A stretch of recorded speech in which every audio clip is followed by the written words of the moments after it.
Good evening, all. Ira Epstein, and here we are with your financial market wrap-up. And this wrap-up is for the evening of Tuesday. We're at the 14th of November, 2023, 6:25 p.m. Central Time. I did not think the CPI report was going to have the impact on the markets that it did. No way. And by the way, if you look at the report, you were down 1/10 more than the expectations of the analysts.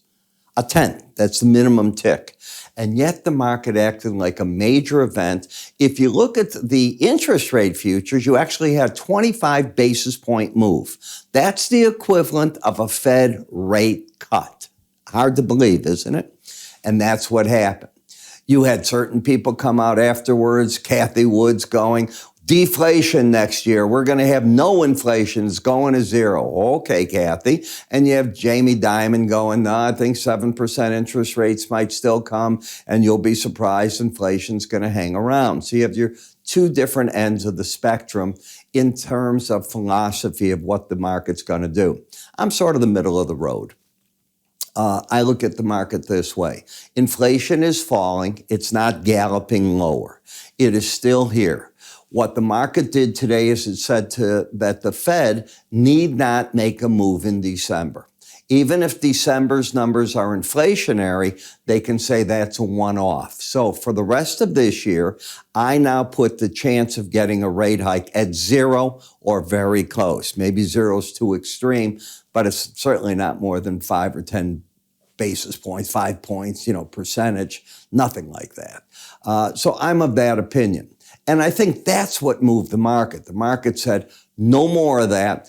We're unbridled. We can continue on with the strong November. And you did. I mean, you'll see in a moment, the stock market, some of the markets were up 500 points in the Dow. This isn't a small day.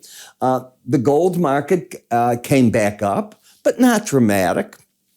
Dollar got smashed, down 160 points, and you carried all the way back to the 109 level in the euro. So huge events. What the psychology is that the U.S. doesn't have to keep raising rates now. Other countries can keep theirs where they're at, get their economies going, and they're not fighting that the U.S. has to keep raising rates and the pressure comes off of them to a degree. I didn't say they're going to lower rates. But now the market's going to say, all right, where are we? None of this says the U.S. economy has weakened. Then we have the House of Representatives, and they did pass tonight by a majority rule. That means bipartisan rule. This is how this worked out. A bill to, if you will, extend out until December in one phase, and I think it's January in another, or it's January and February. I forgot myself. What they're going to do. In other words, the old kick the can down the road. We don't have to look at anything till Christmas is over, and then we'll rush at it and fight again. And everybody's applauding. You do realize this is what Speaker McCarthy wanted to do. And because the name is Johnson, he was able to get it through. I know it sounds crazy, but too many enemies for Speaker McCarthy. That's simple. Mr. Johnson, another Trump loyalist, no question about that, I think. And he did everything McCarthy wanted. In fact, I see no difference, all right? Yet his name's Johnson. He got it through. Maybe the times changed. Maybe he didn't come with the baggage where he made all those promises and one vote can throw him out. All that's gone now. All right.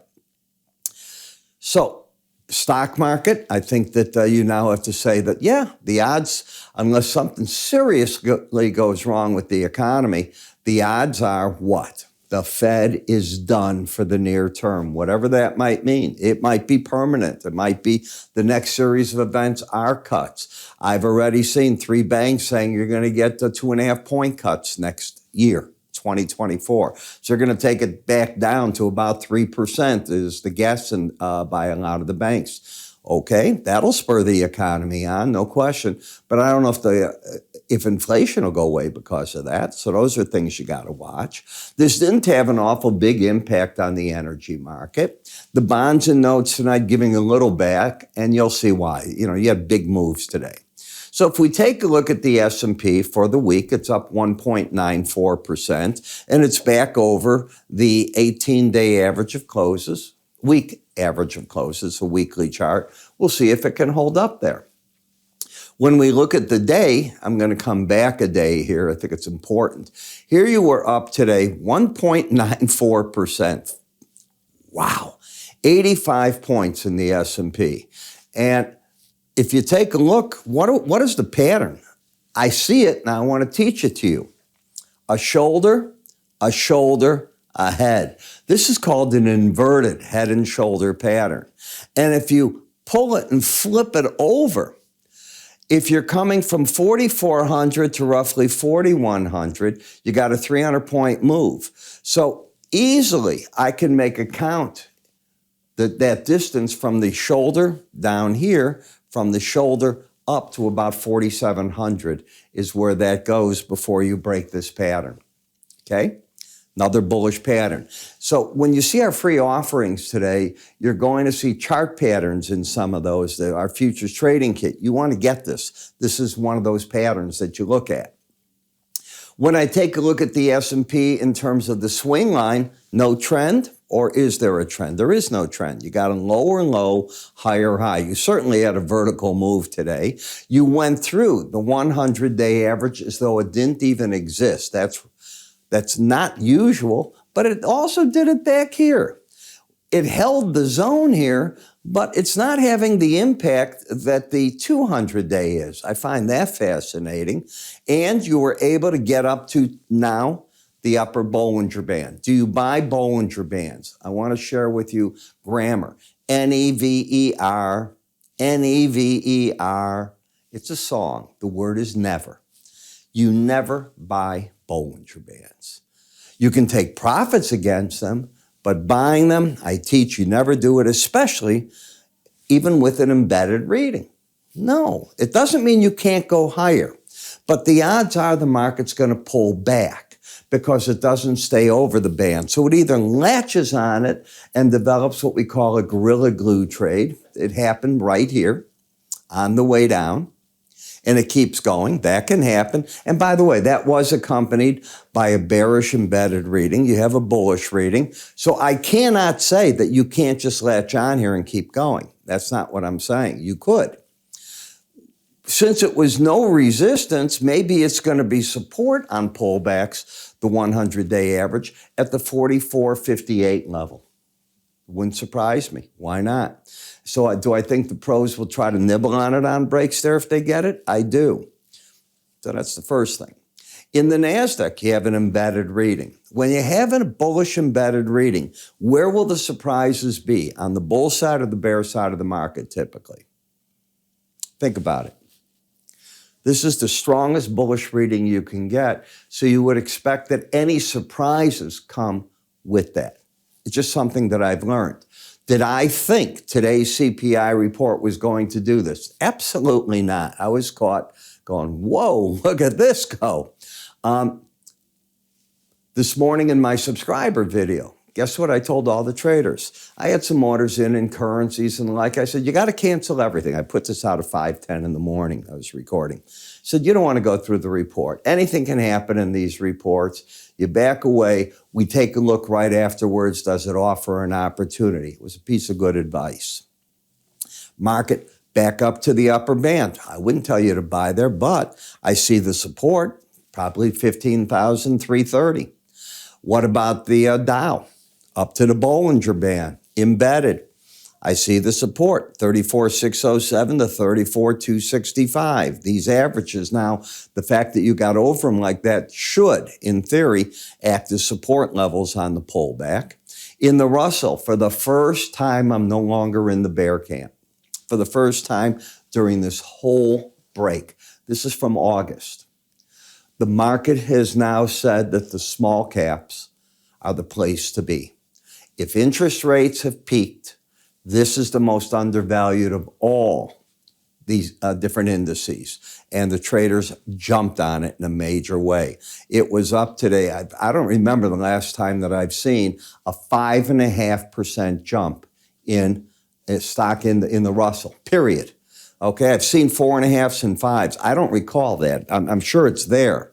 But this gives you an idea of the frenzy. This was massive short covering. This is people realizing just what I'm telling you, that long-term now, long-term, this market is no longer in that bear camp. It doesn't have interest rates working against it the way that it did. Yes, the current rates are still high for businesses. Let's understand that. But they're most likely not going higher. They're going lower, if anything, and some of these businesses will thrive off of that. Just think about the home builders today, right through the roof, all right? I mean, this is their dream. Mortgage rates are going to fall. I know you don't believe me. They're going to fall. Lower low, higher high, overbought in the 10-year notes. You went to the Bollinger Band again. You know, you don't let these events take away your disciplines. If you do, you go broke. When markets come down the Bollinger Bands, they're often an area to cover shorts. When they go up, it's often an area to take some money off the table on longs. Obviously, to get down to the lower number, you'd have to have a market. Now, just think about what I'm saying, that has a downside bias and an upside bias this way. So that's how I'm reading that. In the 5-year, you went down to the 18-day average, right back up, and I see a lot of resistance here. So yes, I understand the euphoria, but no, I wouldn't tell clients buy here, it's going to keep dropping interest rates. Oh yeah, no. No, this is the spot where those that went in, got lucky with a long position and got rewarded should learn to take some money. In the dollar's got a problem. The dollar now looks lower to me. Why? You've taken away the headwind of the strong interest rates propping it. Now, the lower this goes, an inflation problem shows up. And you'll go, what's he talking about? Goods that are priced in dollars now got suddenly cheaper. The dollar fell today 1.5% in value. So overnight, your buying power of your currency, in theory, went up 1.5% against the dollar. So you want to buy something, you suddenly got a discount on it. That means our goods, if you will, or items that are abroad priced in dollars, and there's many, crude oil, and go on, suddenly look cheaper. And that's what that does. Do I think the market's just a free fall and it's going to go through the 100-day average 200 and not pay attention to being oversold? No, not in any manner at all. It's overdone. Period. Today's a big move. Sit back, breathe, relax, take it in. In the euro, you're going up for the first time to the 100 and the 200-day average. Haven't been back here since September, and you think you're just going to keep going to the moon. I don't think so. Am I bearish? Certainly not. I can see reasons where the market wants to pull back. Then in the British pound, it's the same thing. Everything versus the dollar came alive on this report, and that's the way you have to understand it. Now, MBTX, well, it's finding support where I thought it would, the 18-day average.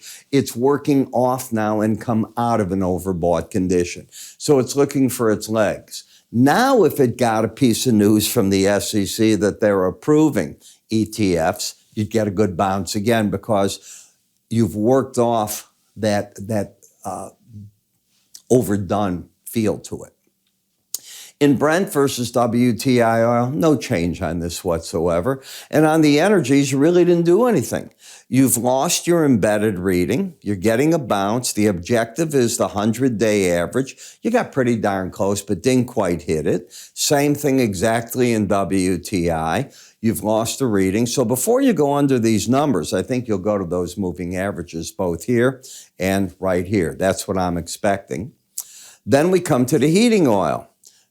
Didn't have an embedded reading. You're getting a correction, but should have a lot of resistance from 283.43 into the 283.90s. And in that gas, you know, I'm still in the bear camp. I expect more production out of the U.S. IEA saying the same thing. Every time you do more production, you produce more gas. So I'm still in the bear camp there. I want to remind you of all the different offerings we have for you right now. This is the kind of market you need them in. There's a lot going on. This was a change of events today.